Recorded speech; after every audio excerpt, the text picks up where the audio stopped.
Hi, Team Fit Transformation. Amanda here. I'm not Sarah Morrison, but I am helping her out tonight. And tonight we have guest speaker Steve Goggins, which his better half is April Goggins. If you don't know her, she's pretty awesome.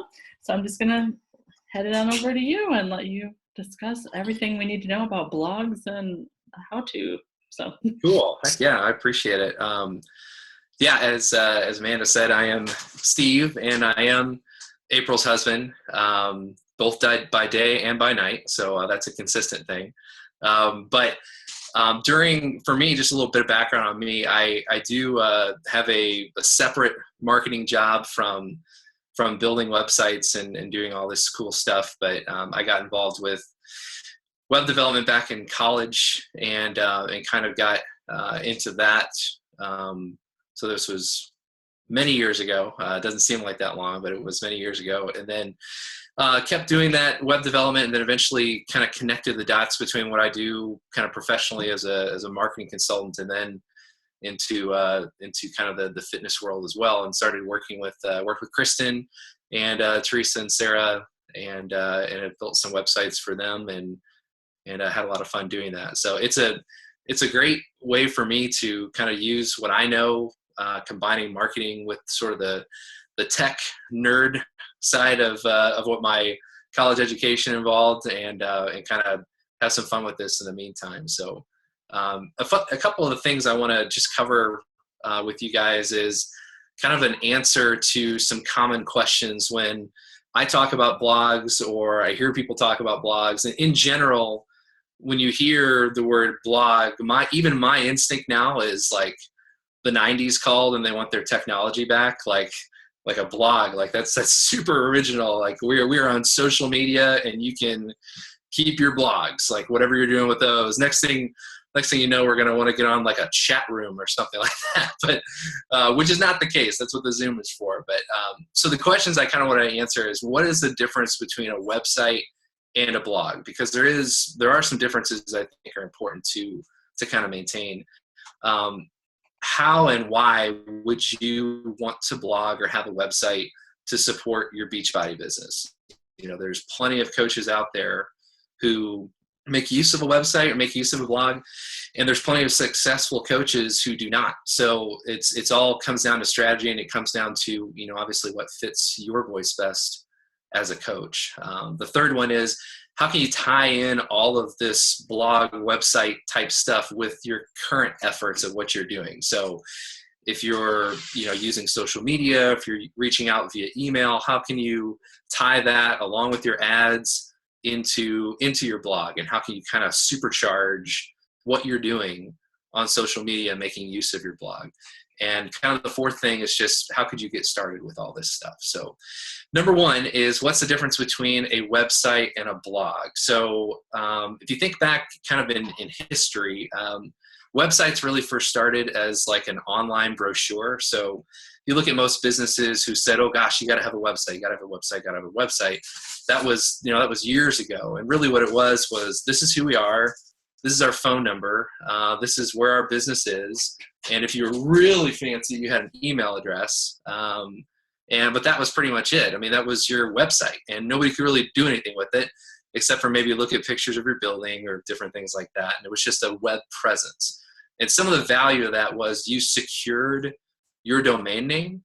So by doing that, if I'm, you know, Acme Websites, and that's the name of my business, I just secured acmewebsites.com. So now nobody else can get that. So initially with the web, there was all this mad dash for getting domain names bought up. So you would see people really strike it rich who, you know, I don't know, they had like weightloss.com or something like that.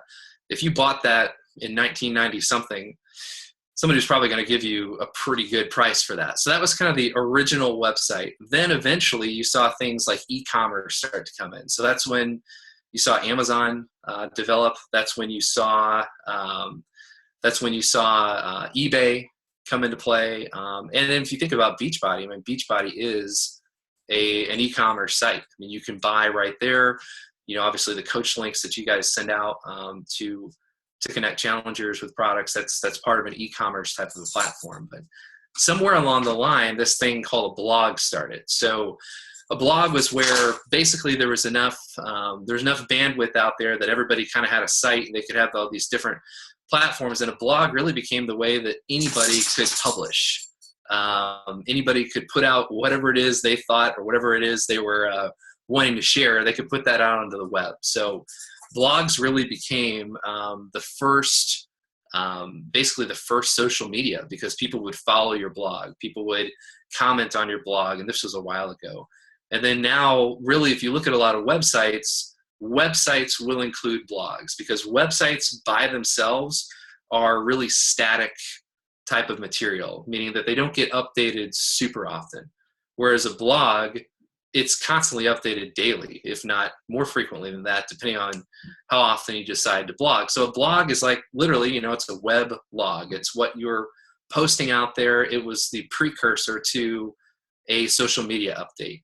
In a lot of cases, those blogs could take a longer form. They could take really short forms, like just basically what are essentially social media updates.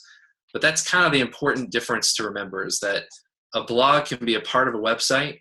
Websites are typically more of a stationary thing, and a blog's very dynamic, that you can go and check back on and see new things. And if you think about Beachbody's website, they have a blog, and they put a lot of good content out on that. That can support coaches' business as well. So it's kind of just a key difference.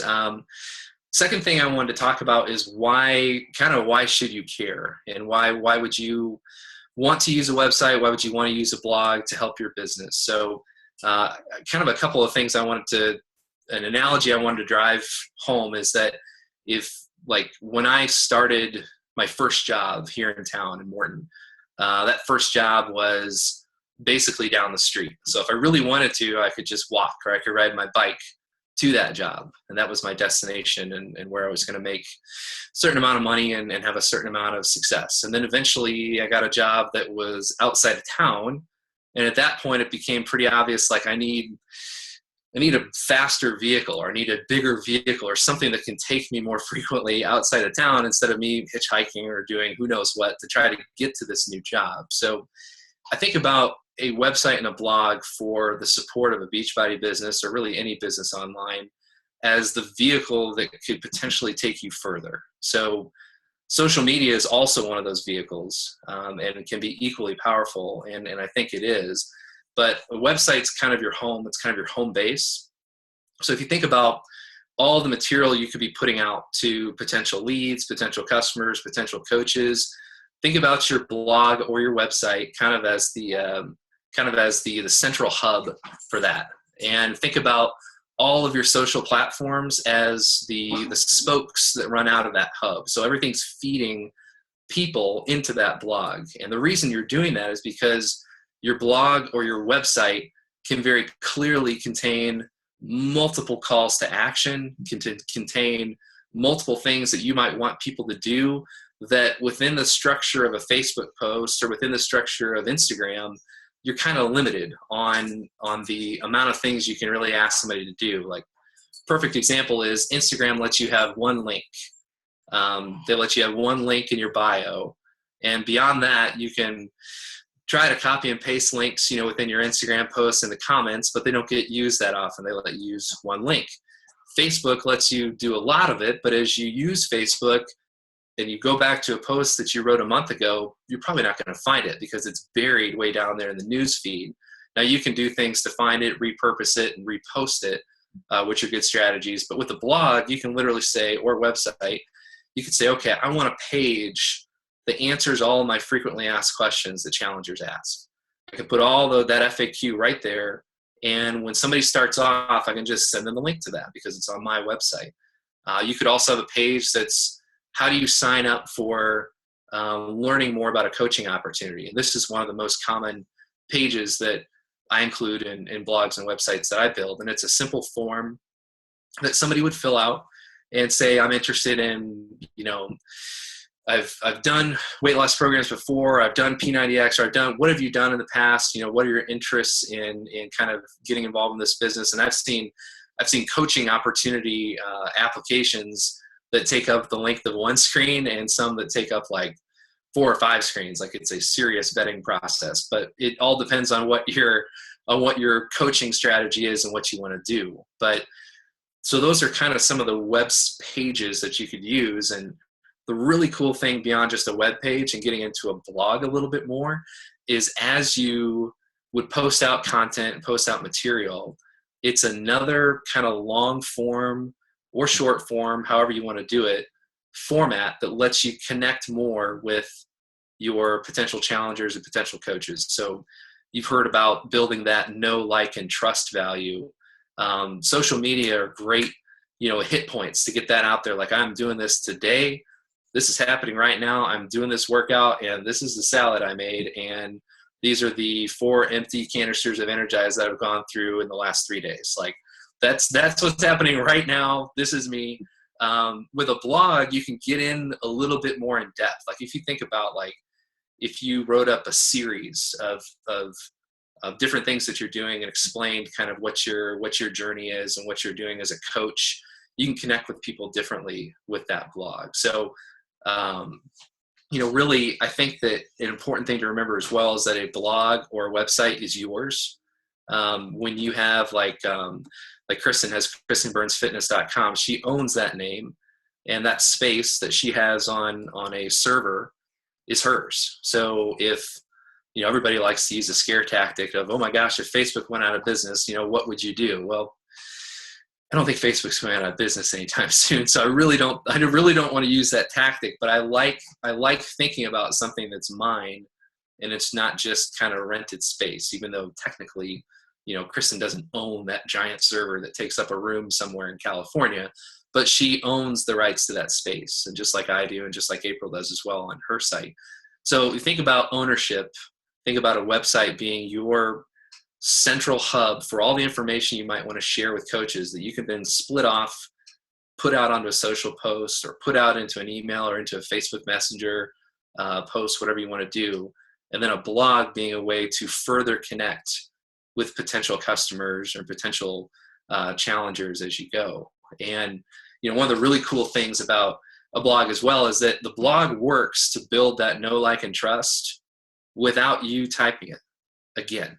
After you type it once, it's done. So the reusability factor for your blog content is huge. And I'll get into a way you can do that I actually just recently did on some posts that I've been doing. But that's kind of how you might think about having a site. And if you think about getting past the warm market, which probably everybody on this call has gotten past at this point, and you think about, my strategies are, I'm going to send out 150 messages today, and that is the soldier method for getting that connection made. You are making it happen. You're putting in the work, and your thumbs, have the damage to prove it at that point. If you're using your iPhone, which I've seen April, and she kind of has these claw hands as she goes to give me a hug, which is great. But which is why I've encouraged her to use the laptop a little bit more. And honestly, it's worked out well for me. So. But beyond that, the thing to remember too is that if you're having to put in all that effort every single time you connect with somebody, if you've developed a traffic flow to your blog, whether by posting your blog posts to your Facebook page or doing a little bit of optimizing so that Google starts to pick up your keywords on your blog posts for what you want to get across, now you're getting traffic to your site.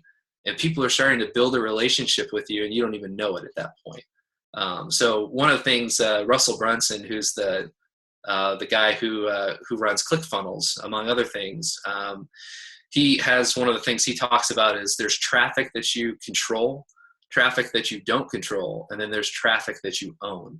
So traffic that you control is basically, I put an ad out there to Facebook. I spent my $20 for the week, and I'm sending people back to my post, or I'm sending people back to my site or wherever. I'm controlling that. Traffic I don't control is somebody shared a post of mine, and now I'm getting people that are coming to my website or coming to my Facebook page. That's cool. The best one is the traffic that you own. So all those people came into your world, into your website, and now they've signed up for your email list. Or a new feature of Facebook, they've clicked a button on your website to message you on Facebook. There's that feature now where you can say, click to message me. they click a button, it opens up Facebook Messenger, and they're able to start a conversation right there. So that's traffic that you own because you know those people and you're kind of connected with them at that point. So that kind of brings me to one of the other points is how can you connect all this together? So you've built up a social media presence on Facebook or Instagram, or maybe even to some degree Pinterest, which I'll get into in a minute if you haven't built up some Pinterest exposure, why that's huge for a blog. But how can you take all the stuff that you've done and connect it with a blog or a website and not feel like you're starting over? Because what I'm talking about is not the idea of saying, yeah, social media is great, but forget that. You should be blogging. I'm saying blogging, in my opinion, only really works today if it's connected with a really strong audience from your social media. So what do I mean by that? So let's give an example of, let's say you write a blog post and it's a 3-part blog on how you were meal prepping, your meal prepping strategies. So there's 3 points that you want to make on how you meal prep for success. You've got an introduction, your 3 points, and your conclusion, and you post that blog onto your website. That's great. This is where most people say, gosh, I tried blogging, but nobody ever came to my site. And like, I'm through with it. I'm not going to blog anymore.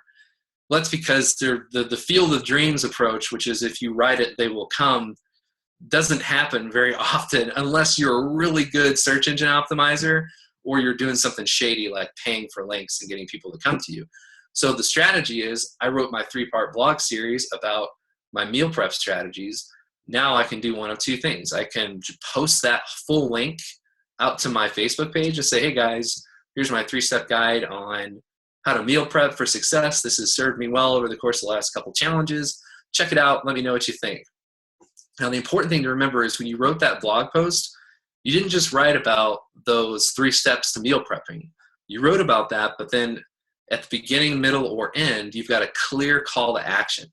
So your call to action may be, hey, click here to message me to learn more about how you can start to use this in what's called a challenge group. A challenge group is, where we do this and that, and we encourage each other and all this stuff. So now you've given them a call to action. Or your call to action could be, if you've done this before and you want to help others do this, click here and fill out a simple form and let me know you're interested in learning about Beachbody coaching.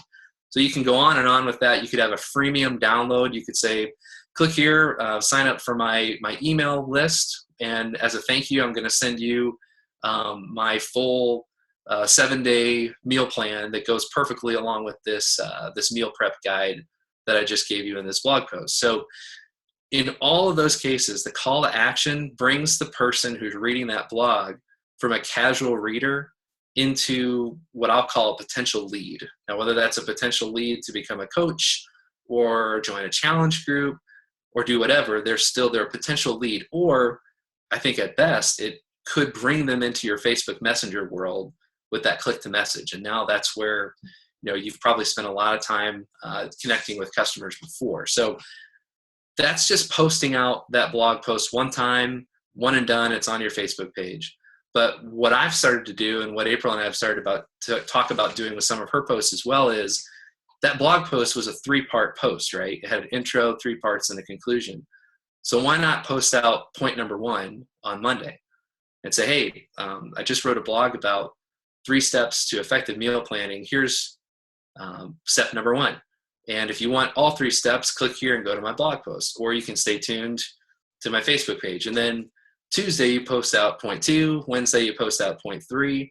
So now you've taken one blog that you wrote and you've given yourself 3 days of Facebook posts that show people that you've got this cool thing on your website and you're doing things and you're giving them 3 different opportunities to jump in and take your call to action at that point and get into your world of starting new conversations and kind of growing your business that way. So it's great to post it once, but as you guys know, with the Facebook social graph, they may or may not see it depending on what Facebook says your like page is going to show them.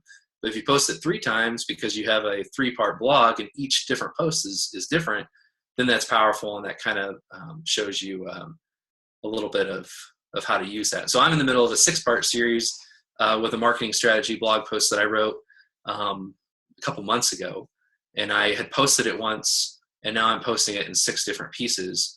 And I've gotten some Facebook page likes, all sorts of engagement from some people that I don't even know by just running a simple boosted post ad to each of those posts, which has been pretty cool. So that's kind of a way to connect it all with your blog posts. And if you've been running Facebook ads, so I don't know how many folks on the call have been running Facebook ads for your business at all. Amanda has, April has, yep, and some others have as well. So you may be taking some really good training, like the Jesse Regan training and different things that are out there that talk about all these great ways to optimize your audience and make your Facebook ads effective and what you're doing with those. But the cool thing about having a blog, having a website, is you can use this thing called the Facebook Pixel. So if you haven't heard about the Facebook Pixel, this is like Nerd Zone USA. So what you do is you take, literally, you ask somebody to do this for you, or you do it yourself, but within your Facebook like page ad account, you can download your Pixel. It's just a piece of code, and there's a way to dump that onto your website. You can even use a plugin to do it. But what it does is every time somebody visits your website, or if they visit certain pages, you can set up all these different rules. You're building a custom audience for your Facebook ads. So you can literally run an ad after a given amount of time that says, I want to run ads only to people who've gone to my blog posts that have to do with nutrition. And so you're running an ad that has to do with the cleanse that you're doing, which ultimately is going to lead them to some discussion about the ultimate reset. Obviously, you can't write a Facebook ad about the ultimate reset because you're not Beachbody, but you can run it about your cleanse. You can send it to your audience that you know is interested in nutrition, and you know they know you because they've been to your blog. And now your cost for your ad is going to be a lot better because this audience already knows you. Maybe they already like you, and pretty soon they're going to trust you at some point. But it's really cool, all the things you can set up. Like if you think about that coaching opportunity, you could literally say, like, let's say you have them fill out a little form, and when they click submit, it shows them a thank you page. Hey, thanks for sending this form. I'll be following up with you in the next 5 days. You can set up your Facebook audience to say, I want an audience of people who have been to the form page but have never gotten to the thank you page. So that means you can go out there and send an ad to people who expressed interest in learning about coaching, but they never fill out the form. So that's called ad retargeting at that point. So you can do that, and you can say, hey, you might be interested in joining my team. If you didn't have a chance to finish the form, here's another link here, or click here. Now you can run ads to click to message too. So it's really cool. You can actually have people click there and jump into your Facebook Messenger world at that point. So I guess the important thing to remember there is there's a difference between websites and blogs. Using a website and a blog in the right way can help you kind of start additional conversations and kind of build up relationships with people that you don't even realize are happening. And you can use it to really kind of augment what you're doing on social media, whether that's Facebook, Instagram. And hands down, I would recommend posting recipe blogs, because if you post a recipe blog and then you pin that onto Pinterest, most people, myself included, are looking for recipes on Pinterest. I also look for very manly stuff as well, like tools and things like that. But I do look for the food. So if I'm looking for recipes on Pinterest and yours is there, that's going to drive people to my website. So Pinterest, a long time ago, Pinterest posts, social posts used to start to bump up your Google rankings. Google's gotten smart with that, and they're not giving as much, link juice to Pinterest posts or Facebook posts. But regardless of what Google thinks, if somebody clicks on that post in Pinterest and gets over to your website, sees your awesome recipe, and your call to action on that is, hey, if you want more recipes like this, click here. I got this from a version of this from the Fix8 cookbook, and they download and buy, or they buy the Fix8 cookbook. Now they're your customer. You can follow up with them in your typical lead follow-up fashion that you would. So just a fun note about Pinterest. And I've got one coach that I work with who she started blogging years ago and just did it for fun because she thought it's something she should do. And she posted recipes. Like, this was back when like the 21 Day Fix came out. So she was posting some of the different Fix8 recipes, and she posted the chicken stuffed peppers recipe, and her team went to it and other people went to it. Well, today if you type in like fixate stuffed peppers, she's #1 on Google for that, because she did it 3 years ago. She didn't do anything special to make that happen, but she was the first there and has been gets all this traffic to her website. And I was telling her, I said, because she has me on a monthly basis, I optimize a couple blogs for her every month and search engine optimize those for a specific phrase so she can start to rank some additional blogs. I said, you have to put some calls to action on this dang fixate stuffed peppers recipe, because you've got all these eyeballs seeing it and they're like, cool, there's the recipe, I'm going to make this, but I didn't do anything else while I was on this page. Like, you got to give them something to do, because if they like what you're doing and what you're giving them, chances are in the back of their mind, they want to know, what should I do next? Where can I get more of this? Oh, there's a link to the Fixate cookbook. Boom. There's a sale at that point, and there's a customer. So I guess to get started, if you wanted to enter into the world of blogging or building a website, you could build just a website and say, I want that kind of online brochure. I don't really know if I want to get into blogging quite yet. Or you could build just a blog. If you look at some very popular coaches' websites, a good example is Lindsay Matway's website is a blog that looks like a website when you go to it. So you can repurpose blog posts so that when you click the fitness tab at the top of the menu, it takes you to all of the fitness related blog posts. And you click the financial freedom tab, it takes you to all the kind of coaching opportunity type of blog posts. So over time, your blog can actually build your website for you, which is kind of neat. But my recommendation, if you wanted to get started, is there are free platforms out there like Wix and Weebly. Those all start out free, but as soon as you want to add in some of these features, you're going to pay monthly. And if you stop paying, your website goes away, which is important to remember. So what I like to do is do what Kristen did, and what April did, and that's secure your domain name. If you want Kristen Burns Fitness, too bad, she's already got it. If you want weshouldbefit.com, that's April's, and so on and so forth. So if you secure that domain name at minimum, and then if you want to start by buying some space and saying, all right, maybe I want to just start with a blog or just start with a website and kind of get that presence out there. That's something that I'd be happy to talk to people about. This is not a sales pitch for me, but it's something I enjoy.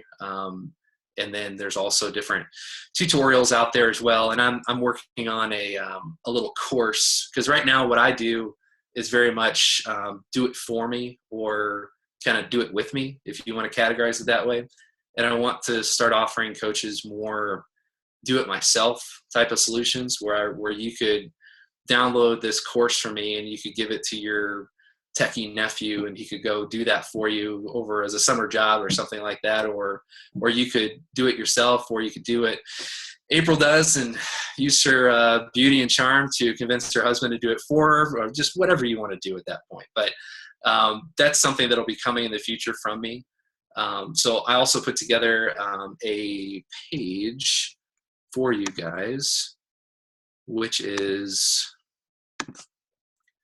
right there, fitnesscoachmarketing.com/fit-and-free. What that is it's just an email sign up that lets me know that you are on here. And it also has links to a couple of the different freemiums that I typically offer people. There's a blog planner that is a very simple, this is not rocket science. It's just a guide on how to write down your blog post. Because one of the things that April has always told me is she wants to print it out and she wants to write it down. So I'm like, I'm going to make this blog planner and I'm going to put it onto my website as a freemium. And she uses it. It's hanging on the freezer right now with her different ideas that she has there. And there's a couple other things, like one of the blog posts I put together was this overall marketing strategy, which takes you from beginning to end on using your website to kind of grow your business. And then there's like an image that goes along with that. That's a one-pager that shows all that stuff. So let me know what questions you have now. And whatever questions you don't think of now, then I'm happy to answer them on Facebook Messenger or any other type of platform that you guys want. So fire away. It's a lot of stuff. I don't necessarily have a question. I'm sure I could ask you later. But I just kind of for our group, I know for me, my biggest frustration when I'm talking to Steve about my business is like when I first started at like the very end of December 2015, I am a warm market girl. You know what I mean? Like I saw you in the store, like you want to do this together. And I get very focused on Success Club and it's 3 people a month and this and that. And then from the beginning, Steve was like, you've got to think of it a different way. And so that's why when he was going to do this talk, I'm like, my question is, why do I care? You know, and so I think that analogy that you shared talking about like your vehicle and your job, you know, like it's just depending on how far you want to go with your business and who you want to reach. I think that was really helpful for me because that's, you know, having Steve as an awesome resource in the house. It's great. I'm like, I literally need to sit down and do what you're telling me to do because I think a lot of us get so focused on just helping people get started with challenge packs. And I'm like, oh my gosh, when am I going to blog? But your tips on recipes and here's why, like if you feel like your warm market is drying up, then you need to be doing something different. That's just kind of what helps me to say like, okay, now it's really time for me to start because it makes sense. If I'm going to expand my business, I have to have a different way to reach people. And so that's why talking with you, the recipes is the thing I'm going to do next because I think that's non-threatening and does reach a lot of people. Yeah, it's the easiest place to start and nobody's going to get put off by a recipe. I mean, Yeah. You can't really offend somebody. I don't know, maybe unless you only eat kosher food or something like that and you've got like a sausage recipe or something, but you're not going to offend somebody with a recipe is my point. And it's a great place to start with that. So yeah, I think that, you know, you will remember too, you got a coach from one of the blog posts that you had, you know, and it was just a way to connect with people and have them read a little bit about my ultimate reset experience, which is what that one was. But, so what other questions or thoughts or? So I have a question. So I'm just thinking about this because this just happened today. And I know I've talked to you about this before, but I am a bad student when it has come to blogging and my goal is to be much better. But anyway, so I posted today about that I had a cafe latte cheesecake, which is actually a shake that nobody knows about, but I didn't put anything about that. And people are asking me for the recipe now. So do you think that I should do a blog about this recipe and then just share that link with people?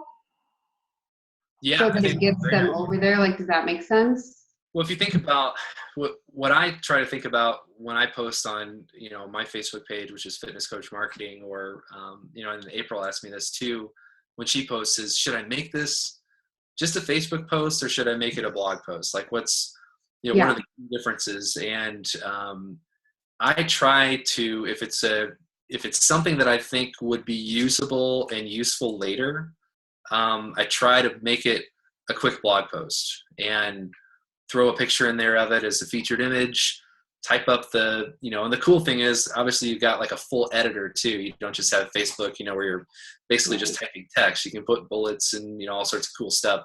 And then it's reusable in the future. You know, you want to post it out now or pin it, which I'd recommend. It's a great way to kind of reuse it in the future and then ultimately, eventually, maybe have a recipes tab on your site that people can click there and kind of see those recipes. Cool. Thank you.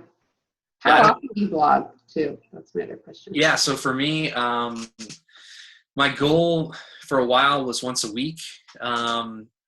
And I stopped doing that because I wanted to make sure that the content I had, so in my area of blogging about, you know, kind of blogging about blogging, or blogging about, you know, marketing online and digital marketing and things like that, I want to make sure that it's relevant and that it's something that coaches and personal trainers want to hear and could find useful.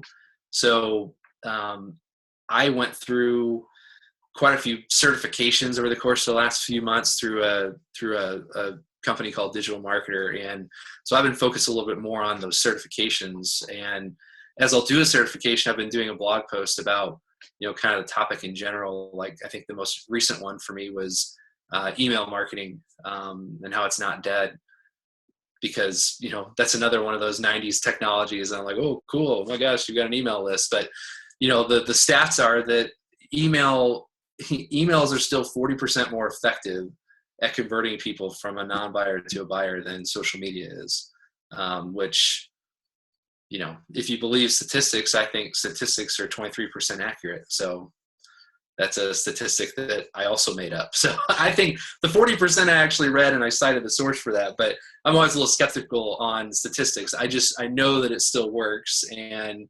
it's an effective way that when you start to own that traffic, like if somebody signs up for your email list, you can send them relevant information and kind of bring them through your process. And, some people will market to their Beachbody leads as if they are part of their email list. And yeah, I don't know if that's the right approach. If you look at the policies and procedures and you really get into it, like, for April and I set up a one email deal for her where if she gets a lead, it sends out one email that says, hey, I'm your coach.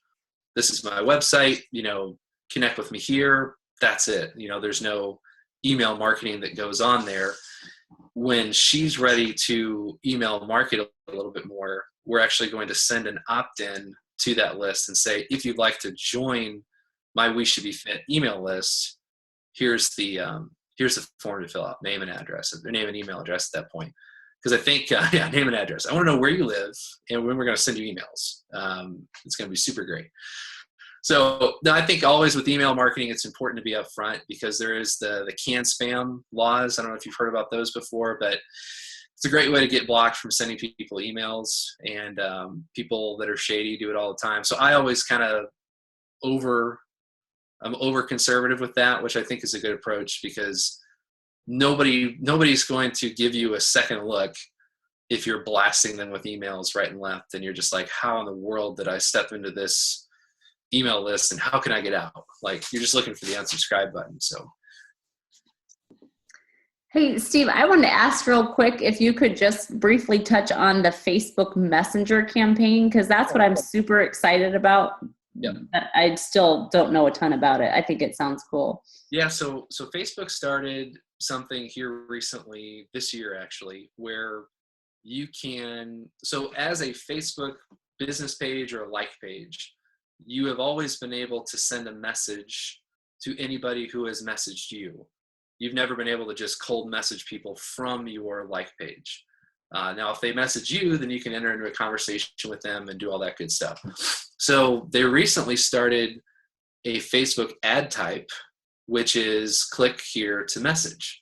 And so when you click to message, Facebook's rules are basically you have 24 hours to send them material and interact with them in a conversation, even though they don't like your page, they're not your friend, but they sent you a message. And there's a platform out there called ManyChat, ManyChat. There's a free version and a $10 a month version, but Facebook will charge you to go message those people if you do it through Facebook Messenger, like an ad. But ManyChat, who is fully endorsed by Facebook, will let you build your Facebook Messenger campaign just like you would an email list. So if I run some ads and then people just message my page, I'm building up a messenger audience that then I can send messages to periodically about special things that are going on, and giving them good information about whatever. And it lets you do things like there's buttons you can throw into Messenger where they click here and do this and that. You can fill out little forms. You can do all this cool stuff all within the Messenger platform. And for, I don't know how many messages your Facebook like pages get on a daily basis, but if you had this set up, you would be building up an audience where you could then have an auto responder that says, hey, thanks for your message. Here's 3 areas that I'm interested that you want to move forward with, nutrition, fitness, financial freedom, click and let me know which one you're mostly interested in. So you click that, and then by clicking that button, it actually messages the word nutrition. And when it does that, they're now your subscriber. And so your next message says, hey, thanks a lot for letting me know, just so you know, I always do this, just so you know, you're now subscribed to my Facebook Messenger, which means I may periodically send you a couple things about nutrition. If that's okay with you, I'll do that in the future. If it's not, click here, you can unsubscribe, or just chat the word stop, and you'll unsubscribe. So now you're building up this conversation again in a separate place. And the cool thing is, if you have a website or a blog, you can actually build in all this neat stuff where click to message. And if you click to message, now you're building up your Messenger subscribers again in that way.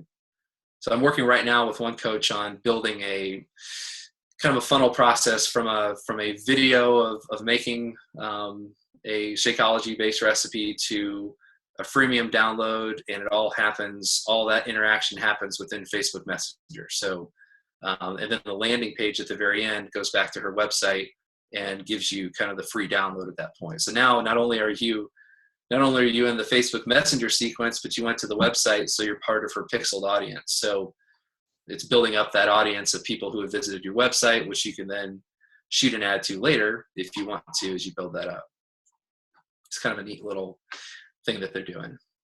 And Steve, with that, and just a smidge more detail, let's say it's energy balls or something like that, they would comment. What would your call to action be with that? Like if you want the recipe message, they message you and then you send the recipe, and that's how it starts? Yeah. So and I could do a demo on this for another call at some point as I finish this up and take you through the sequence a little bit. But so you would have an ad, and that ad would maybe be a video of you making those energy balls. And then you would, in the ad, the call to action is, hey, click here to message, and I'll send you the recipe for what I'm making right now. And so you click, it opens up the messenger window, and that messenger window says, to get your recipe, type the word recipe. You type the word recipe, because you've now messaged the page, now you're a subscriber, and then right there within Messenger, it auto sends the PDF of that recipe. And then they're going to get that, and you can even set up a timer like 15 seconds, 20 seconds, a day later, however long later. You can then send them a follow-up and say, hey, when you try this recipe, send me a message and let me know what you think. And in the meantime, if you really like this, click here and let me know, and I'll send you some information about the cookbook that this came from. And so you go down that path. Or you say, hey, one of the key ingredients of this recipe is Shakeology. Best way to know what Shakeology flavor you like, instead of spending $100 on a home direct bag, is spend $30 or whatever on a 7-day sampler and try out the flavors. You can click here to order and test it out for yourself. So all that happens within Messenger, and all it happens without you typing it. So you've done it once. It's an autoresponder sequence. And then if somebody really wants to talk to you live about it, at the end of that sequence, it says, hey, if you want to talk more about this, just type in the word, talk now, and you can set it up on ManyChat so that it will notify you and say, hey, somebody wants to talk, and you can jump in there and actually jump into the conversation at that point. So it's pretty cool. It's not a replacement directly for email marketing, because you've got a limited amount of time. Facebook only lets you send an offer 24 hours after they message you. After that 24-hour window, you can send content. So like, let's say they typed recipe, you shot them the recipe, and they weren't interested in the Fix8 cookbook. And 24 hours goes by, and they never message you back. You could send them a link to a blog post and say, hey, I know you downloaded that recipe. Here's a blog post I wrote about 5 other things you can make that are just like this that you may want to try as well. And once they open that, you can say, you can have them type a word in some way, like click here or type the word got it to let me know you got it. Well, after they do that, now they're in your sequence again for 24 hours, and you could send them an offer for the Fix8 cookbook again, which I wouldn't do because they didn't take it before. I would maybe send them an offer for the 7-day sampler and say, now you've got 6 recipes that use Shakeology. Here's the best way to try out the flavor that you like. These are my favorites. So it's kind of it keeps getting popped up with a broadcast message on that window that you can actually send them an offer. With email, you can send it anytime you want. They can just unsubscribe, and there's less restrictions at that point. Facebook wants to keep everything cool, which I appreciate. So what they are trying very hard to avoid, which I think is very good for people running legitimate businesses, is they're trying to avoid people using Messenger to get super spammy and sending people just all these offers over and over again. They still want Messenger to be a place that you actually want to message, which I think it still is. So let me know if you go to fitnesscoachmarketing.com/fitandfree. That's, again, you're going to enter in your name and email address, and then I've got all the links and downloads and stuff like that. And that just lets me know that kind of you attended. And then you can see my cool introductory email sequence. So my email sequence is like, you'll get one for the next 4 days, and then it stops. Because I have not gone further beyond that. I just want to kind of give people an introduction to what I do. And obviously, as I develop a couple more courses and things like that that you could take and do yourself to maybe build a site or optimize Facebook Messenger ads like we're talking about here, then someday in the future, you may get an email from me that says, hey, check this out. And whenever I send a new blog post, I send out kind of that newsletter format of, hey, here's a new blog about this or that. So that's about the extent of what you're going to see from me. You're not going to see, time is running out. It's time to download this awesome thing for me, or forward this on to 6 people, or everybody's going to die. That's not usually my method. I don't know. Maybe it'll work. Maybe I'll have April try that with We Should Be Fit before I do. It's funny because she's laughing. I can hear her laughing upstairs, but I can't hear her laughing through the computer. So any more questions for me or anything? If not, message me. Let me know what you think, and you can message me on my personal page or at Fitness Coach Marketing, whatever works for you. And appreciate you guys having me on. That was such great content. I have a ton Thank you. Thanks. Well, and if you took notes, a lot of this stuff is right there on the thank you page of that link too. So hopefully it'll fill in some of the blanks, and you won't have to wonder what I'm talking about too. So, but the Pinterest thing on the recipes, that's where I go for a recipe, and of course I do click on it, and it does take me to someone's website. So why don't I do that? Yeah, heck yeah. It's simple, right? Just have awesome recipes that we did it with the Asian stir fry from the Ultimate Reset. We tweaked that a little bit, made it a downloadable thing for April, and we ran one ad to that as a download and got a little bit of activity, but that was like the first ad I ever ran, so I didn't really know what I was doing. I think it cost us $5, and that's the great thing too with Facebook ads, is that it's not like you're putting up a $10,000 billboard. It could cost you $5. So like the mental exercises of trying to over optimize your audience, like test it, check it, see if it works. It costs you $5 to learn that lesson, or it costs you $5 to find the best audience ever. And, kind of get into those things a little bit. Like I started running ads for Fitness Coach Marketing to people who like Chalene Johnson, just to see what that would do. And sometimes it's surprising who likes my stuff. I don't know. There's no affiliation with Chalene Johnson or Beachbody. So I'm like, this ad is off. So I click the button and turn it off, change the audience, and then hit go again and see what happens. But it's fun to test out and fun to see if you get a winner too, which is fun. So, cool. Well, if you guys are going to finish up your call, I'll jump off. But thanks for having me on. Oh, thanks for being on. We got such great content. Have a great night, everyone. Thank you. Thanks to you. See you later. Bye.